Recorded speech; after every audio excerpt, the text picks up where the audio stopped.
तो दोस्तों आज मैं एक्सप्लेन करने वाला हूँ एक काफी बेहतरीन south Korean proper horror movie को जिसका नाम है गीमून द लाइटलेस डोर। आपको देखने में काफी मजा आएगा। ये मूवी काफी इंटरेस्टिंग है, काफी सारे ट्विस्ट और टर्न से भरी हुई है। ये जो मूवी है उसके अंदर एक अबैंडन्ड ट्रेनिंग कम्युनिटी सेंटर है जो कि गिसारी में सिचुएटेड है। मूवी काफी इंटरेस्टिंग है, यहाँ पर कॉन्सेप्ट आपको देखने में काफी अच्छा लगेगा। साथ ही साथ मैंने रिसेंटली एक्सप्लेन किया है एक काफी बेहतरीन इंडोनेशियन हॉरर मूवी को जिसका नाम है पुसाका। इनकेस आपने मिस कर दिया है जाकर देख लीजिए, उसका लिंक आपको नीचे डिस्क्रिप्शन पिन कमेंट दोनों में मिल जाएगा। तो चलिए अब बिना किसी देरी के चलते हैं सीधा वीडियो की तरफ।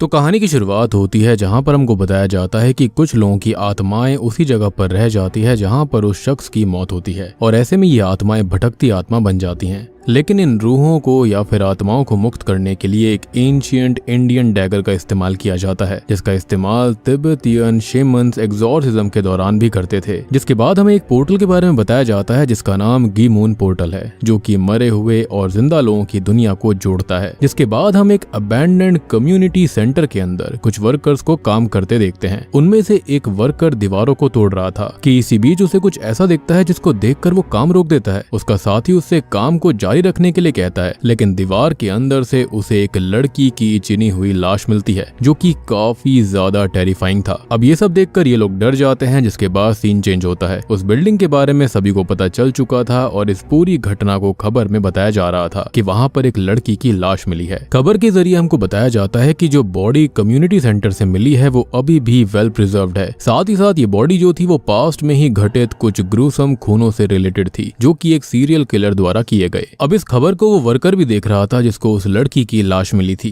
लेकिन उस हादसे के बाद से ये व्यक्ति पागल सा हो चुका था। उसे कुछ न कुछ दिखाई दे रहा था और इसी वजह से वो खुद को खत्म कर लेता है। जिसके बाद सीन आता है साल 1998 में यानी कि 1998 में, जहां पर उसी कम्युनिटी सेंटर के बाहर एक शेमन रिचुअल कर रही थी। उस शेमन के हाथों में एक एंशिएंट डैगर भी था और रिचुअल के दौरान वो अपनी कॉन्शियसनेस को कम्युनिटी सेंटर की बिल्डिंग के अंदर भेज देती है। बिल्डिंग के अंदर उसको एक गेस्ट बुक मिलती है जो कि 1990 की थी जिसके अंदर वहां पर आए हुए लोगों के नाम थे। अब वो उस गेस्ट बुक को चेक करने लगती है कि तभी कुछ आत्माएं उसको जकड़ लेती हैं और शेमन को जान से मारने लगती हैं। लेकिन खत्म होने से पहले वो शेमन उस नोटबुक का एक पन्ना फाड़ लेती है जिसके बाद में वो जिंदा नहीं बचती। खैर अब यहाँ से हम इतना समझ पाते हैं कि उस बिल्डिंग के अंदर एक नहीं बल्कि कई आत्माओं का साया था। शायद वहाँ पर कुछ बहुत ही बुरा घटित हुआ था। एनीवेज अब सीन 4 साल बाद आगे जाता है यानी कि फरवरी 2002 में, जहाँ पर हम दोजिन नाम के एक लड़के को देखते हैं। अब मैं आपको यहाँ पर बताना चाहूंगा कि दोजिन असल में उसी शेमन का बेटा है जो कि रिचुअल के दौरान खत्म हो गई थी। खत्म होने से पहले शेमन ने दोजिन से कहा भी था कि अगर वो अपने इस काम को करने में असफल होती है तो उसकी जगह ये काम उसे करना होगा। दरअसल दोजिन कभी भी शेमन नहीं बनना चाहता था, लेकिन फिलहाल वो एक साइकिक था क्योंकि उसके पास उसकी माँ की दी हुई कुछ शक्तियां हैं। खैर वो एक लड़के से उस बिल्डिंग में हुई घटनाओं की कुछ न्यूज़पेपर कटिंग और वहाँ की केस की फाइल मंगवाता है। जिसके बाद वो अपने काम पर लग जाता है और हमको पता चलता है कि कुछ साल पहले एक सीरियल किलर जिसका नाम किम था, उसने कई लोगों को उस बिल्डिंग में मौत के घाट उतार दिया था। जिसके बाद से उन सभी लोगों की आत्माएं भी उसी बिल्डिंग के अंदर फंसकर रह गई और उन्हीं आत्माओं को शेमन मुक्त करना चाहती थी जिसके अंदर वो असफल रही। अब ये काम दोजिन खुद करेगा। जिसके बाद में सीन 11 फरवरी 2002 पर आता है। दरअसल 12 फरवरी को लूनर न्यू ईयर होता है और लूनर न्यू ईयर के दिन ही गीमून पोर्टल खुलता था जो कि आत्माओं और इंसानों को एक साथ जोड़ सकता और उसी दौरान दोजिन को ये काम करना होगा और दोजिन ऑलरेडी इस बारे में जानता था। उसकी माँ ने उसको सब कुछ ऑलरेडी बताया हुआ था, लेकिन दोजिन को उसकी बहन कॉल करके रोकती है क्योंकि वो अपने भाई को अपनी माँ की तरह ही खोना नहीं चाहती थी। लेकिन दोजिन ने मन बना लिया था कि वो अपनी माँ के अधूरे काम को पूरा कर रहेगा क्योंकि इसके बाद ही उसकी माँ की आत्मा को शांति मिलेगी। खैर थोड़ी देर में दोजिन उस अबैंडन्ड बिल्डिंग में पहुंच जाता है। वो अपने साथ एक मैप भी लेकर आया था जो कि कम्युनिटी सेंटर बिल्डिंग का ही था। जिसके बाद वो अंदर जाता है जहाँ पर उसको एक दरवाजा मिलता है और इस दरवाजे को देखकर दोजिन समझ गया था कि ये वही गीमून पोर्टल है। अब तभी दोजिन कुछ मंत्र चैंट करता है जिसका मतलब उसने अपने आप को आत्माओं की दुनिया से जोड़ लिया था। खैर इसके बाद वो आगे बढ़ जाता है और आगे जाने पर उसको एक दीवार पर कुछ लिखा हुआ मिलता है। वहाँ पर लिखा हुआ था कि वो यहाँ है यानी कि MPD गोस्ट यही है और आपको ये MPD गोस्ट वर्ड याद रखना होगा जिसका मतलब हमें आगे पता चलेगा।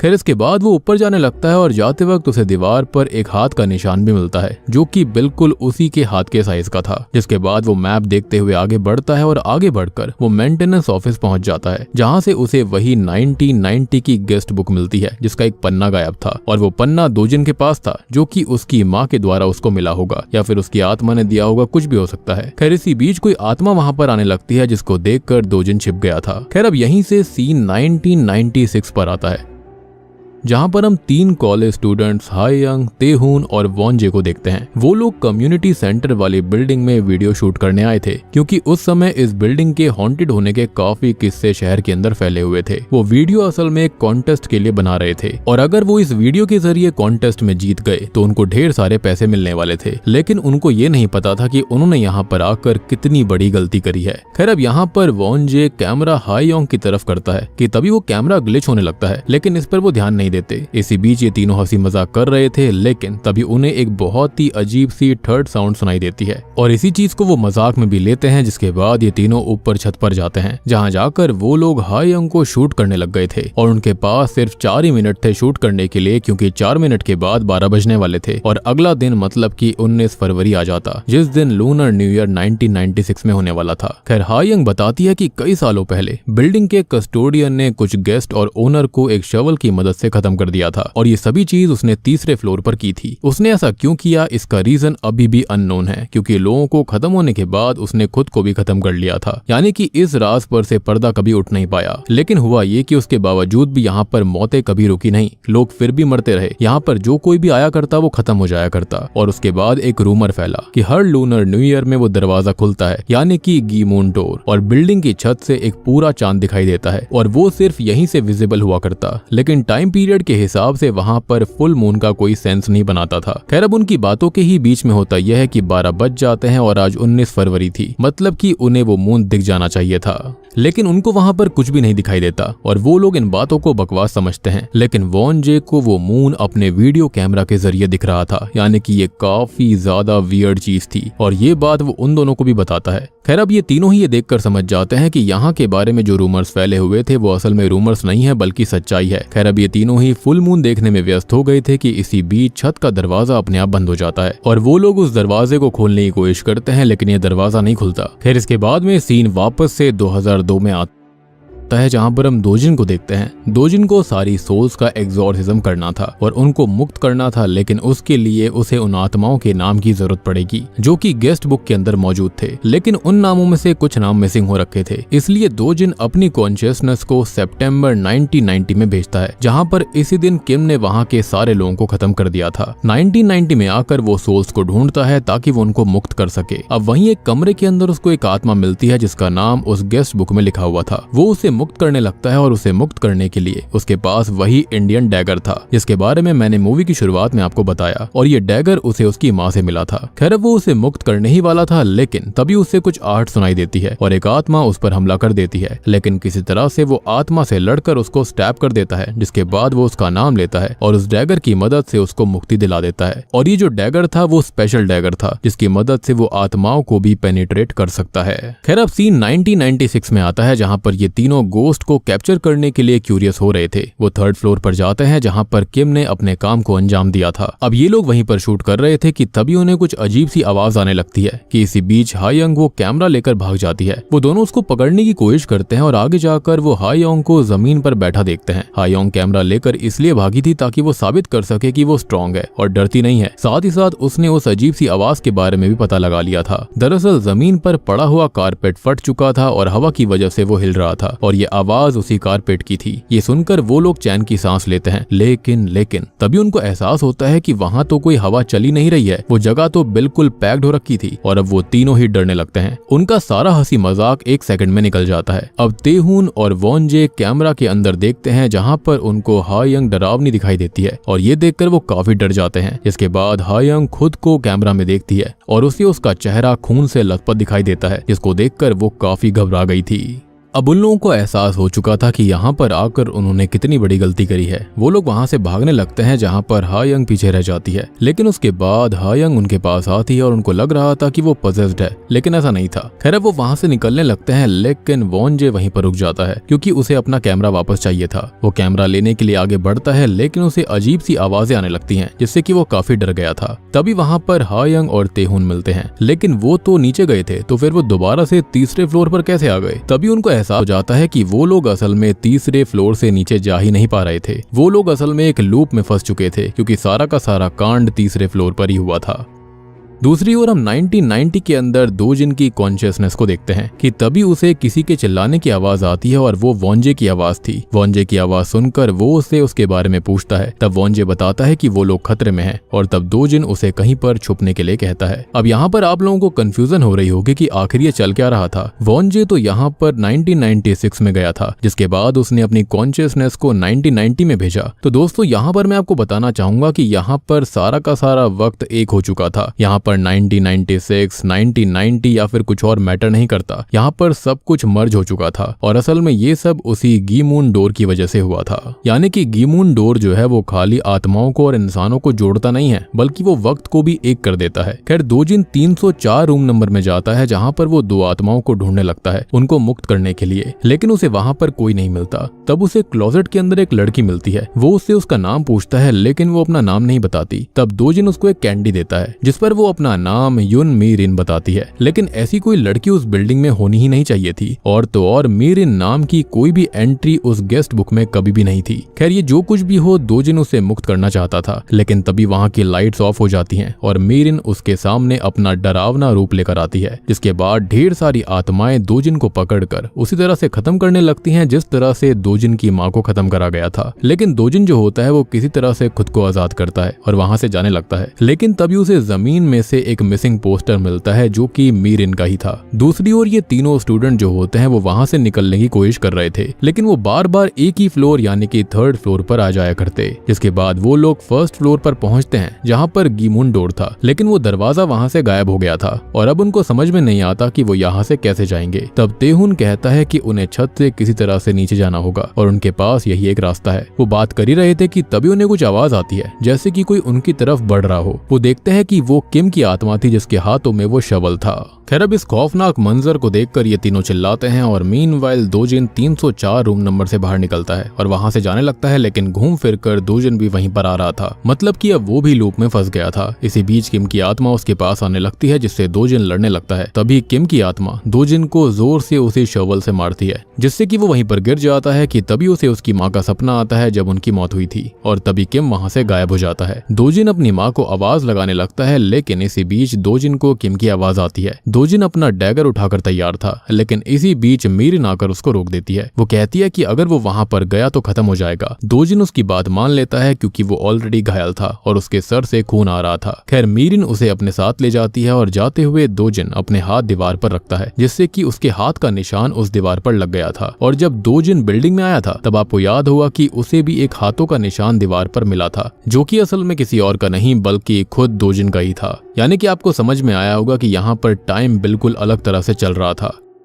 दूसरी ओर हम उन तीनों को डर कर भागते हुए देखते हैं और तब हायंग कहती है कि उन्हें सुबह होने तक कहीं पर छुप जाना चाहिए और इसी बीच उनको कुछ और आवाजें आती हैं जिसको सुनकर वो वहां से भागते हैं, लेकिन हायंग वहीं पर रह गई थी। दूसरी ओर मीरिन दोजिन को रूम नंबर 204 में लेकर आती है और 204 के बाहर तेहुन और वॉन्जे भी था। अब यहाँ वॉन्जे के ऊपर एक काला लिक्विड गिरने लगता है जिसके बाद एक साथ उसके ऊपर ढेर सारा यही काला लिक्विड गिरता है जिसके नीचे आकर वो खत्म हो जाती है। ये देखकर तेहुन काफी डर गया था। मीनवाइल दोजिन मीरिन से उसके बारे में पूछता है कि वो कैसे मिसिंग हो गई थी। तब वो बताती है कि वो कभी मिसिंग नहीं हुई थी, वो हमेशा से इसी बिल्डिंग में थी। जिसके बाद हम मीरिन की बैक स्टोरी देखते हैं। असल में जब मीरिन जिंदा थी तब उसके पिता किम उसको रोज फिजिकली अब्यूज करते थे और वो उससे रहम की भीख मांगती, लेकिन वो तब भी नहीं रुकता, वो जल्लाद था, जिससे कि मीरिन जो थी वो मेंटली इल होने लगी थी, बीमार होने लगी थी और उसके ट्रॉमा और स्ट्रेस की वजह से उसे मल्टीपल पर्सनैलिटी डिसऑर्डर हो गया था। और आप सबने ये बात तो सुनी होगी कि हर इंसान की दो साइड्स होती हैं, वैसे ही मीरिन की एक अच्छी इनोसेंट साइड थी और एक थी इविल साइड। उसकी इविल साइड ने ही किम को धमकी दी थी कि अगर वो उसको दोबारा मारेगा तो वो उसको खत्म कर देगी, और इस चीज से दहशत में आकर किम ने अपनी ही बेटी को जिंदा दीवार में चिन दिया था। लेकिन इसके बाद जो कुछ हुआ वो काफी खतरनाक था। जिस तरह से मीरिन की स्प्लिट पर्सनैलिटी थी, उसी तरह से उसकी दो आत्माएं हैं, जिसमें एक है मीरिन और एक है उसकी इविल साइड। और मरने के बाद मीरिन की इविल साइड ने उसके पिता किम को पजेस कर लिया था, और पजेस करने के बाद उसने वहां पर आए हुए सभी गेस्ट को खत्म कर दिया। मतलब कि किम ने जो कुछ किया था वो उसकी खुद की मर्जी से नहीं था। खैर, ये सब करने के बाद उसने किम को उसी के हाथों खत्म करवा दिया। आपको याद होगा कि शुरुआत वाले सीन में जब दोजिन यहाँ पर आया था तब दीवार पर MPD गोस्ट लिखा हुआ था। तो यहाँ पर MPD का मतलब था मल्टीपल पर्सनैलिटी डिसऑर्डर, और दोजिन को अब जाकर सारी बात समझ में आ गई थी। और सबसे बड़ी बात कि यहाँ पर जो कोई खत्म होता उसकी आत्मा यहीं पर ट्रैप होकर रह जाती थी, यानी कि उनको समझ में नहीं आता था कि वो जिंदा हैं या फिर खत्म हो चुके हैं, जिसके चलते ही यहाँ पर जो कोई आया करता उसको लगता कि ये जगह हॉन्टेड है, जबकि जो आत्माएं थी वो खुद यहाँ पर फंसी रहती थी। और सबसे बड़ी बात कि मुझे ऐसा लगता है कि जो इविल मीरिन है ना, वो यहाँ पर सारी आत्माओं को पजेस करके या फिर उनको कमांड देती होगी कि वो जाकर इंसानों को खत्म कर दे।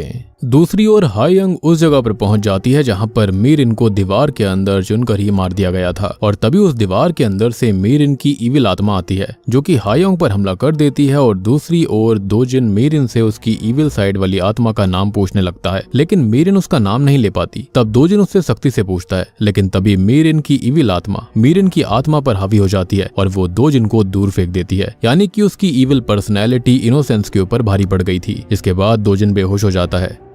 खैर, तभी हम मीरिन की इविल आत्मा को हायंग के पास देखते हैं, लेकिन वो वहां से चली जाती है और तब दोजिन वहां पर आता है। अब वो हायंग को आत्मा समझता है और वो उससे उसका नाम और बर्थ डेट पूछता है, जिस पर वो उसको सब कुछ बता देती है। जिसके बाद वो उसे डैगर से मुक्त करने लगता है, लेकिन तेहून आकर उसको बचा लेता है। तब उसे एहसास होता है कि वो दोनों भी इंसान हैं, जिसके बाद वो आगे बढ़ते हैं। अब वो लोग अपने दोस्त वॉन जे को ढूंढना चालू करते हैं कि तभी दोजिन उनको कहता है कि दोस्त को ढूंढने से पहले उन्हें यहाँ से बाहर निकलने के बारे में सोचना चाहिए। खैर, अब वो लोग आगे बढ़ते हैं, लेकिन आगे जाकर उनको शॉकिंगली वॉन जे की लाश मिलती है, जिसको देखकर वो समझ जाते हैं कि वॉन जे अब जिंदा नहीं है। लेकिन तभी वॉन जे पजेस होने लगता है और एक जगह पर बैठ जाता है, लेकिन उस लिक्विड की वजह से वॉन जे अंधा हो चुका था, तो लकीली वो उनको देख नहीं पा रहा था। लेकिन वो वहां से बाहर भी नहीं जा सकते थे, क्योंकि असल में आगे के दरवाजे की चाबी वॉन जे के पास थी। तब दोजिन एक चीज उसके पास फेंकता है उसका ध्यान भटकाने के लिए, और चाबी लेने जाता है। तब तेहून वॉन जे के पास दूसरी चीज फेंकता है, जिससे कि वॉन जे को पता चल जाता है कि दोजिन उसके पास है। अब तभी तेहून के मन में कपट आ चुका था।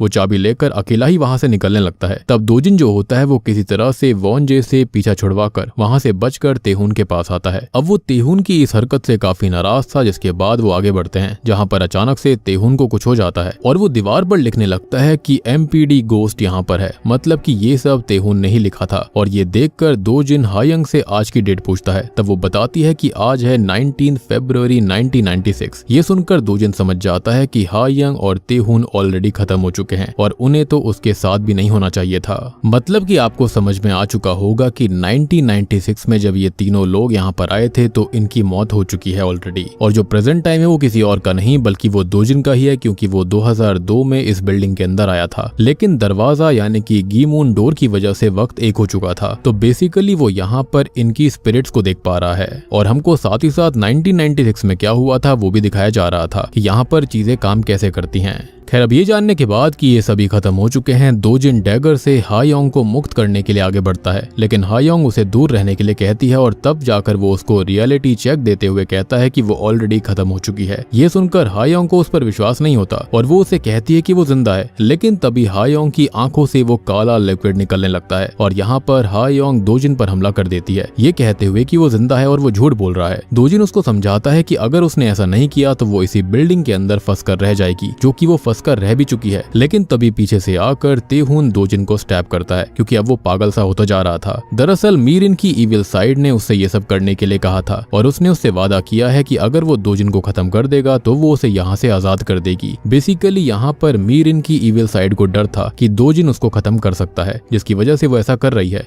लोगों को लालच दे रही है। लेकिन दोजिन जो होता है वो किसी तरह से उस डैगर को उसके पैरों में घुसा देता है, जिससे कि वो पीछे जाकर गिर जाता है। लेकिन मीरिन की इविल आत्मा हायोंग ऊपर हावी होने लगती है। लेकिन जब जैसे तैसे लड़खड़ाते हुए दो जिन नीचे जाकर गिरकर बेहोश हो जाता है, तब उसकी माँ की प्रेजेंस आकर उसे उठाती है और जैसे ही वो उठता है तेहुन उस पर हमला कर देता है। अब तेहुन उसका गला दबाकर उसे खत्म करने लगता है, लेकिन तभी हायोंग आकर उसे उसी इंडियन डैगर से स्टैब कर देती है, जिसके बाद वहां से हमेशा के लिए वो चला जाता है। जिसके बाद में हायोंग जो होती है उसको समझ में आता है सब कुछ और वो दो जिन को उसे मुक्त करने के लिए कहती है। लेकिन इससे पहले कि वो कुछ कर पाता, उससे पहले ही मीरिन की इविल स्पिरिट उसे वहां से ले जाती है। अब दो जिन उस गीमून डोर के पास आता है और उस दरवाजे को खोलकर अंदर जाता है, लेकिन अंदर जाकर उसे कुछ भी समझ में नहीं आता। वो उस दरवाजे के अंदर ही फंस गया था और तब जाकर उसको एहसास होता है कि वो भी खत्म हो चुका है। जी हाँ, दरअसल जिस वक्त किम की स्पिरिट ने उसे शवल से मारा था उसकी मौत तभी हो गई थी और ये जानकर वो अब खुद को ही उस डैगर से स्टैब कर लेता है और वहीं पर मुक्त हो जाता है,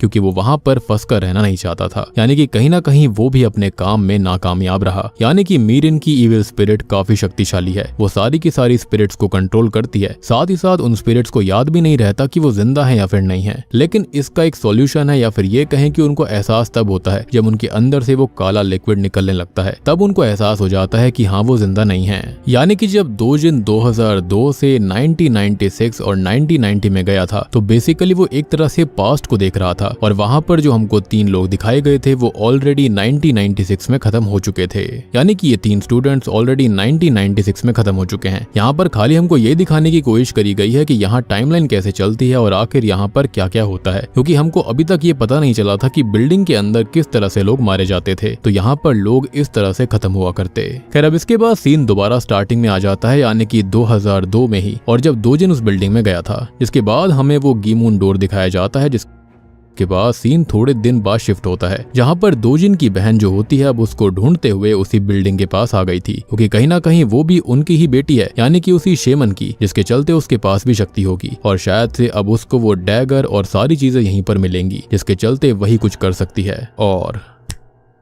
बूम, इसी के साथ में गीमून द लाइटलेस डोर मूवी यहीं पर खत्म हो जाती है। तो दोस्तों, ये थी गीमून द लाइटलेस डोर फिल्म की कहानी। उम्मीद करता हूँ कि आपको पसंद आई होगी। अब कुछ लोगों को यहाँ पर कंफ्यूजन हुआ होगा, तो मैं आपको हर चीज क्लियर करता हूँ। एक चीज शॉर्ट में समझाने की कोशिश करूंगा। तो ये मूवी एक कम्युनिटी सेंटर बिल्डिंग के बारे में है जो कि भूतों से भरी हुई थी। उस बिल्डिंग के अंदर कुछ वर्कर्स को एक लाश मिली जो कि दीवार के अंदर चुनी गई थी और वो लाश मीरिन की थी। तो यहाँ पर जो मीरिन थी उसे उसके पिता किम ने खत्म किया था, क्योंकि मीरिन को उसके पिता काफी ज्यादा अब्यूज करते थे और एक दिन मीरिन को मल्टीपल पर्सनैलिटी डिसऑर्डर हो गया था, जिस वजह से मीरिन उसके पिता को ही खत्म करने की धमकी देने लगी और इससे उसके पिता डर गए थे, क्योंकि मीरिन ने कभी ऐसा नहीं किया था। तब मीरिन को उसने जिंदा ही दीवार के अंदर चुनवा दिया, जिसके बाद वो खत्म हो गई। लेकिन खत्म होने के बाद उसकी स्प्लिट पर्सनैलिटी डिसऑर्डर की वजह से उसकी आत्मा भी वहां पर स्प्लिट हो गई थी और एक मीरिन थी और दूसरी मीरिन का इविल रूप था, जिसका रियल नाम कभी भी समझ में नहीं आया। अब हो सकता है कि उसका नाम उल्टा होगा, यानी कि निर-इम।